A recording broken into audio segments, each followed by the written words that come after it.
Mana yang maya? Hampir setiap hari aku mengamati sebagian besar orang sibuk berlomba-lomba menjadi siapa yang paling cepat, siapa yang mendapat paling banyak. Dalam riuh rendah kemacetan, tampak di mata mereka berkata, "Aku ingin menjadi yang lebih dulu sampai. Kepentinganku lebih penting dari kepentingan ratusan orang yang juga terperangkap di sini." Semua ingin menang, padahal tidak ada kemenangan di sini. Semua ingin dapat paling banyak, padahal apa yang didapat hanyalah benda yang akhirnya habis terbuang. Semua ingin didengar, padahal yang ada hanya orang-orang yang selalu saja bersuara tanpa mau mendengar. Berapa banyak dari kita yang terperangkap di tatanan seperti ini dan merasa hanya tatanan inilah yang bisa disebut kenyataan. Karena mungkin tidak ada hal lain yang bisa dilihat sebagai pilihan. Terkurung, terperangkap, terbelenggu. Awalnya, hewan liar manapun akan coba memberontak, menggoncang-goncang kandang. Namun saat semangatnya sudah pupus, jiwanya patah, maka saat itu ia akan patuh. Lalu kenyataannya pun berubah. Jadi, ada berapa banyak dari kita yang jiwanya sudah patah? Apa ini kenyataan? Jika iya, kenapa banyak sekali orang-orang yang lebih memilih untuk menjadi palsu? Sibuk memalsukan diri di dunia yang maya.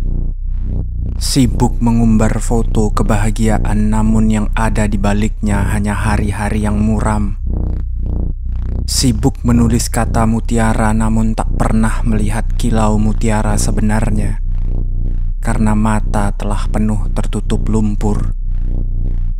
Terkekang, terkurung, terbelenggu, lama-kelamaan semakin lemah, sakit, tidak bisa menerima keadaan. Lalu semua sibuk melampiaskan marah dengan nyinyiran kepada apapun dan siapapun tanpa terkecuali. Tanpa sadar, selubung jahat kian tutupi diri. Pandangan pun semakin sempit, tertutup oleh tembok-tembok tinggi. Mata tertutup oleh iklan dan janji-janji palsu di mana-mana. Tanpa sadar diri bahwa kita diperas untuk selalu mengkonsumsi. Lalu tanpa sadar, pikiran dibelenggu oleh tokoh-tokoh dangkal yang membuat kita cukup puas menjadi manusia yang lebih dangkal dari mereka. Jadi mana yang nyata? Mana yang maya? Aku pun tidak tahu. Namun semakin hari, kehidupan yang kulihat terasa semakin kosong. Karena itulah, aku tidak ingin pulang. Tapi sayangnya, aku adalah bagian dari kata kita. Aku juga bagian dari sesuatu yang selalu kubayangkan sebagai sebuah peternakan besar. Namun aku adalah ternak minoritas. Ternak cacat yang tidak sesuai standar produksi. Ternak yang hanya duduk di dekat pagar peternakan dan hanya bisa mengamati ternak-ternak lain berebut makanan, berebut wilayah, berebut untuk berkembang biak, berebut bersuara paling keras, dan saling serang dengan buas. Sesekali, untuk menghibur diri, yang aku lakukan hanyalah melihat keluar pagar peternakan, lalu bertanya, apa yang ada di luar sana? Dan bagaimanakah cara aku bisa keluar? Aku yakin banyak juga di luar sana kalian yang mempertanyakan hal yang sama. Apakah kenyataan itu ada di dalam tatanan ini? Ataukah kenyataan hanyalah sebuah pertanyaan yang masih perlu dijawab? Entah kenapa, sebagian dari intuisiku yang menolak untuk dimatikan berkata bahwa jawaban itu ada di alam. Karena tatanan apapun yang dibuat oleh manusia, apapun yang kita punya sekarang, akan dengan mudahnya runtuh. Apapun yang kita sebut sistem, infrastruktur, materi, ideologi, semua tidak akan ada gunanya saat alam berkata beda. Jika ternyata bumi adalah sebuah organisme seperti kita, maka kita hanyalah bakteri yang terus-menerus berkembang biak menggerogoti tubuhnya, tanpa sadar bahwa setiap organisme yang kesehatannya terganggu akan mengalami demam untuk menyembuhkan dirinya sendiri. Lalu semua bakteri yang merugikan akan ditekan hingga hilang, hingga yang tersisa hanyalah bakteri yang mau menjaga keseimbangan dengan tubuhnya.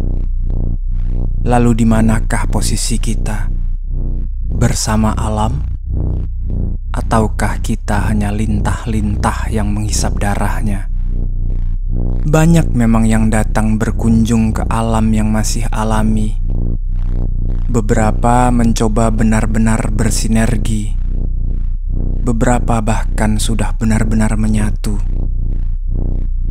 Namun sebagian besar hanya sibuk dengan jargon-jargon tentang mantan, jodoh, pelaminan, dan lain-lainnya yang malah menutupi anugerah sandi-sandi rumit yang alam berikan pada kita untuk tahu bagaimana caranya berharmoni dengannya.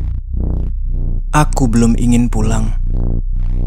Masih banyak sekali pertanyaan-pertanyaan yang butuh jawaban.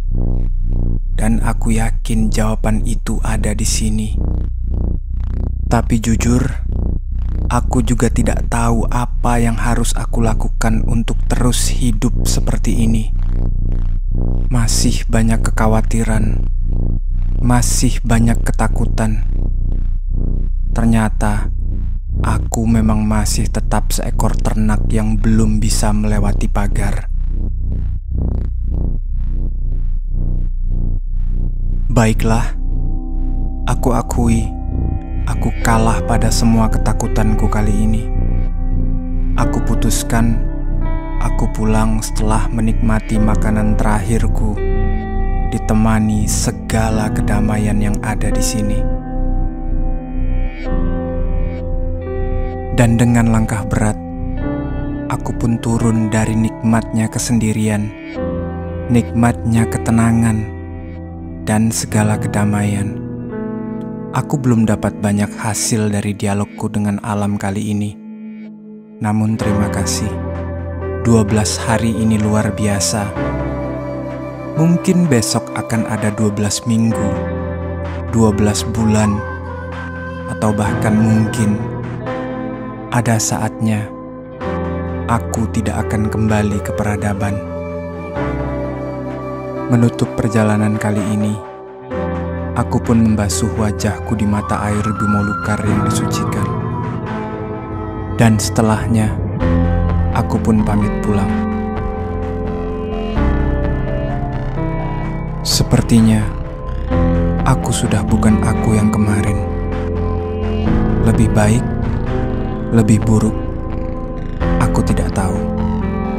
Karena aku yakin, bukan aku yang menentukan itu.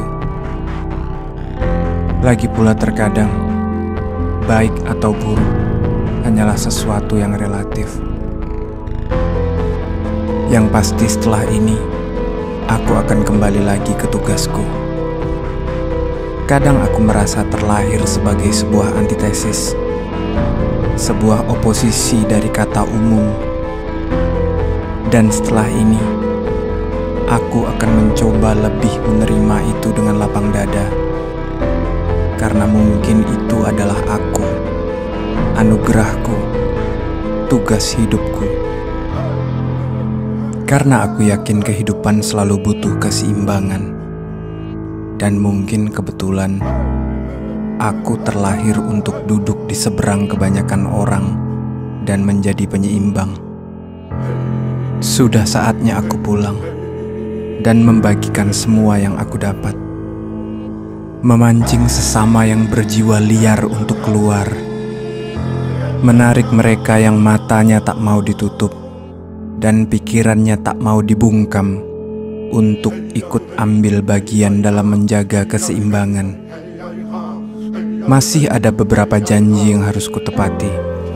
Janji adalah utang.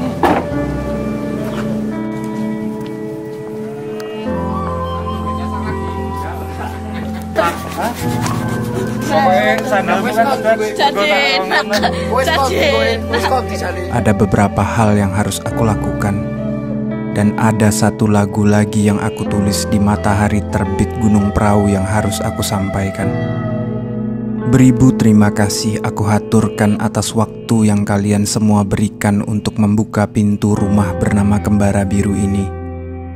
15 episode yang kalian lihat tak lebih dari 1% dari apa yang aku lihat, dengar, sentuh, dan rasakan. Mungkin ada saatnya kalian harus melakukan perjalanan kalian masing-masing dan mencari jawaban apapun dari pertanyaan yang ada. Dan yang pasti, pencarian belum berhenti. Aku kepalkan tangan tinggi di udara. Kembara belum berakhir. Kembara sampai mati.